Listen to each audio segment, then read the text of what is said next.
மனிதர்கள் போகக்கூடாதுன்னு தடை செய்யப்பட்டுள்ள ஒரு டாப் 5 ரெஸ்ட்ரிக்டட் பிளேஸை பற்றி தான் நம்ம இன்னைக்கு இந்த வீடியோவில் பார்க்க போகிறோம். ஸோ மறக்காம வீடியோவை ஃபுல்லாக பாருங்கள். This is LC, welcome to my channel.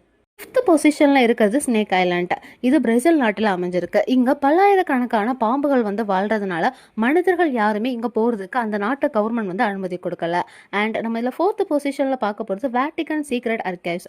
நிறைய முக்கியமான வரலாற்று ஆவணங்கள் இந்த ஒரு இடத்துல அமைஞ்சிருக்கிறதுனால சில வரலாற்று ஆராய்ச்சியாளர்களை தவிர மற்ற யாருக்குமே இந்த இடத்துக்கு போகிறதுக்கு அனுமதி கிடையாதாங்க.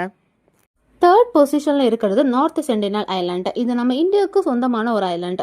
இங்கே இன்னமும் கூட பழமையான பழங்குடியின மக்கள் வாழ்றதுனால அவங்களோட கலாச்சாரங்களுக்கு மற்ற மக்கள்னால ஏதாவது பாதகங்கள் ஏற்பட்டுறக்கூடாதுன்றதுக்காக நம்ம இந்தியன் கவர்மெண்டால இந்த ஒரு ஐலாண்ட் பேன் பண்ணப்பட்டிருக்கு. அண்ட் 2nd பொசிஷனில் நம்ம பார்க்க போகிறது ஸ்வால்பர்ட் குளோபல் சீட் வால்ட். இங்கே தான் உலகத்தில் இருக்கக்கூடிய பல்லாயிரக்கணக்கான விதைகள் ஸ்டோர் பண்ணி வைக்கப்பட்டிருக்கு. இதனால தான் இந்த ஒரு குளோபல் சீட் வால்ட்டுக்கு எந்த ஒரு மக்களுக்குமே போகிறதுக்கு அனுமதி கிடையாது. அண்ட் நம்ம இதில் ஃபர்ஸ்ட் பொசிஷனில் பார்க்க போகிறது ஏரியா 51. அமெரிக்காவோட மிக முக்கியமான ராணுவ ரகசியங்களும் அண்ட் பல்வேறு வகையான தொழில்நுட்ப சோதனைகளும் இந்த இடத்துல நடைபெற்று வருகிறது அப்படின்றத மென்ஷன் பண்ணியிருக்காங்க. பட் சில மக்கள் என்ன நம்புறாங்க அப்படின்னா இங்கே ஏலியன்ஸ் இருக்கலாம் நம்புறாங்க. உங்களோட கருத்து என்னன்றதை கமெண்ட் பண்ணிருங்க. அண்ட் இந்த மாதிரி மோர் இன்ட்ரெஸ்டிங்கான வீடியோஸ் நீங்கள் தினமும் பார்க்கணும்னு நினைச்சீங்கன்னா மறக்காம என்னோட பேஜை ஃபாலோ பண்ணிக்கோங்க.